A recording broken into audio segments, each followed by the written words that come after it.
Xabi Alonso. His father was a football manager. He grew up learning football at home.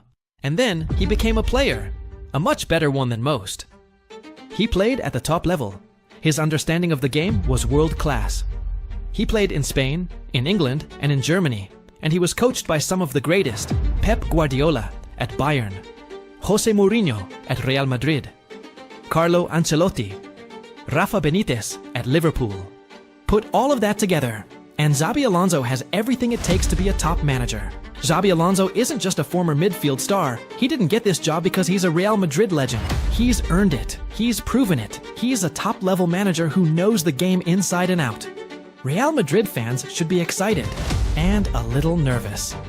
Because what Alonso did at Bayer Leverkusen was no accident. He made trophies feel real. Let's not forget, when Alonso took over, Leverkusen were in 17th place. Only 2 wins in their first 12 games. Relegation was a real threat. So, Leverkusen sacked their manager, Gerardo Seoane, and they took a chance on Alonso. How did he turn that team around? How did he go from fighting relegation to winning the Bundesliga?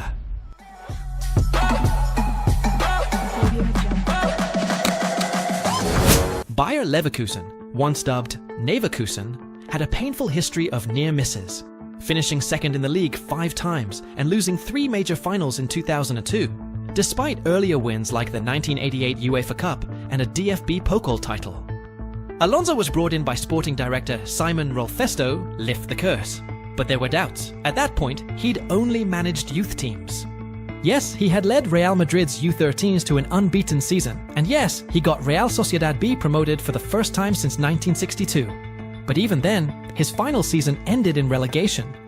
They conceded a lot and lacked composure in front of goal. So why hire him at such a critical moment? Why take the risk because of who he is?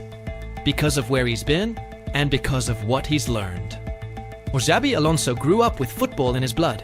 His father, Perico Alonso, won 2 La Liga titles with Real Sociedad and later became a coach. That was the foundation. But the real education came on the pitch. Everywhere he played, he learned from the best. At Liverpool, he won the Champions League under Rafa Benítez. At Real Madrid, he learned about speed and control under José Mourinho. Then, he won again with Carlo Ancelotti. For Spain, he played under Luis Aragonés, one of the architects of Spain's golden era. He won the Euros. He won the World Cup. His final years were at Bayern Munich, where he learned under Pep Guardiola, perhaps the greatest manager of all time. At Bayern, he didn't just learn tactics. He learned how German football works. He understood its structure, its pace, its style. Xabi Alonso was a world-class player at Bayern. His football IQ and passing ability made him essential. Under Pep Guardiola, no position carries more responsibility than the number 6 role. And that's exactly where Alonso played, as the lone 6 with 2 attacking players ahead of him. Being part of so many legendary teams, coached by managers who shaped modern football, helped Alonso develop his own unique vision of how the game should be played. At Real Madrid, our style was all about speed, fast transitions, not much build-up. Alonso, though, preferred quicker attacking moves, but with purpose and control. That's why he brought a direct style to Bayer Leverkusen. He used a versatile 3-4-3 formation. When attacking, it looked like a back 3. But when defending, it became a back 5. From the start of his coaching career, you could see what Alonso wanted. High pressure, win the ball back fast, then keep it. Control the tempo, set the rhythm. In his debut match, they dominated Schalke, winning 4-0. That game showed off 2 rising stars, Jeremy Frimpong and Moussa Diaby.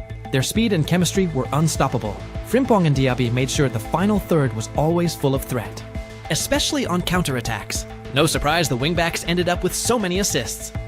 Another key factor in Leverkusen's rise, the return of Florian Wirtz. He could create, he could score, and under Alonso, he became one of the world's best young players. Big goals, big games, big moments. Now imagine Alonso working with Arda Güler, another young star with creativity, vision, and incredible raw talent. As the season progressed, Alonso shifted from possession-heavy football to a more pragmatic approach. After a 3-0 loss to Porto, despite dominating possession, he realized that control alone wasn't enough. He then focused on solid defense and swift counterattacks. Later that season, he faced another challenge against his former mentor, José Mourinho, in the Europa League semi-final. Alonso's Leverkusen dominated Roma with 23 shots to 1/2 legs, but still lost the tie. Mourinho's disciplined defense proved that possession and chances don't guarantee victory. A hard lesson Alonso took to heart. That's what makes Alonso special. He's a student of the game. He learns, he adapts, and he evolves. After that, Alonso built a new system, a balance between possession and counterattack, a style that didn't rely on one way to win, a style built to get results. The goal is to score, not just keep the ball. In the matches that followed, Leverkusen controlled the midfield, but they also knew how to sit back, wait for a mistake, and strike on the break using their fastest players. But even more important than tactics was something else: recruitment. The players Alonso chose were a huge part of why Leverkusen succeeded. While other clubs were focused on spending as much money as possible, Leverkusen took a smarter approach. They made calculated signings. During the 2023 preseason, there were real concerns about the team. Moussa Diaby had just left for Aston Villa. He'd been crucial to their success, so naturally, people worried. Was this the start of a talent exodus? But those doubts didn't last long. Leverkusen brought in 3 top-level players, and suddenly, the squad looked even stronger. They were building a team in Alonso's image, while keeping the identity that made them so dangerous the year before. Alonso did what great coaches do. Just like when he arrived at Real Madrid as a player, he made sure everyone knew exactly what he expected and where they fit into his system. That gave the players confidence. And it worked. Just ask Grimaldo. Signed on a free transfer, Grimaldo made an immediate impact. Under Alonso's guidance, he became one of the best fullbacks in world football, if not the best. Grimaldo on the left, Frimpong on the right, they made Alonso's 3-4-3 system work. Their stats were incredible. In the 2024 season, Grimaldo scored 11 goals and had 15 assists as a left back. Frimpong, 12 goals, 11 assists. As wingbacks, they were the most dangerous duo in Europe, and they could defend too. The midfield also improved dramatically thanks to the arrival of Granit Xhaka. The Swiss international brought experience, leadership, and top-tier passing. Statistically, he ranked in the 99th percentile for progressive passes and nearly every passing metric you can think of. Now imagine Jude Bellingham in that same role. If Alonso turned Xhaka into an elite midfielder, what could he do with Bellingham? A player with even more potential. If there's one position Alonso understands inside and out, it's central midfield. He'll know exactly how to unlock Bellingham's full potential. And here's the thing. Alonso's reputation drew top talent to Leverkusen, despite limited pull. Now at Real Madrid, with their prestige and his vision, he can attract anyone. And the players he signs don't just join, they improve. Take Victor Boniface as an example. He had the best season of his career under Alonso. Now think about someone like Kylian Mbappé, a striker who scores over 30 goals 7 on a bad year. With Alonso coaching him, that could be scary. What sets Alonso apart is his Real Madrid DNA, that late-game magic. Leverkusen's frequent last-minute wins weren't luck. They echoed the same spirit seen at Madrid, especially in the Champions League. Maybe it's Benitez's influence. Whatever it is, Alonso has it. As Leverkusen improved, so did Alonso's reputation. At first, he was just the guy who saved them from relegation. But by his 3rd season, he was the coach who broke Bayern's grip on the Bundesliga and turned Leverkusen into one of the best teams in Europe.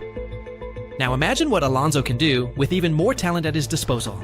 At Real Madrid, he'll have players like Trent Alexander-Arnold, Mbappé, Bellingham, and Vini Jr. Superstars, capable of bringing his tactical vision to life on the biggest stage in world football. And unlike most managers, Alonso gets it. He was a Galáctico himself. He knows what it's like to be surrounded by world-class talent, how to manage egos, and how to unite a dressing room full of stars around one single goal: winning. Because make no mistake, Real Madrid needed a fresh spark. Ancelotti did a great job, but just look at the results: 4 defeats to Barcelona, 2 of them in cup finals, and a Champions League loss to Arsenal. That's not the standard at a club like Real Madrid. That was a season to forget. Alonso may need time to build his own Champions League magic, but he's no stranger to knockout success. winning the DFB Pokal and reaching a Europa League final with Leverkusen. Now, he steps up to Real Madrid, a club with relentless pressure and sky-high expectations. But Alonso has the experience, intelligence and composure to thrive. He broke Bayern's dominance. Now he inherits a stronger squad than the one he rebuilt at Leverkusen. He's succeeded as a player and as a coach. And now he gets the chance to prove himself on the biggest stage of all. Let's see how far he can go.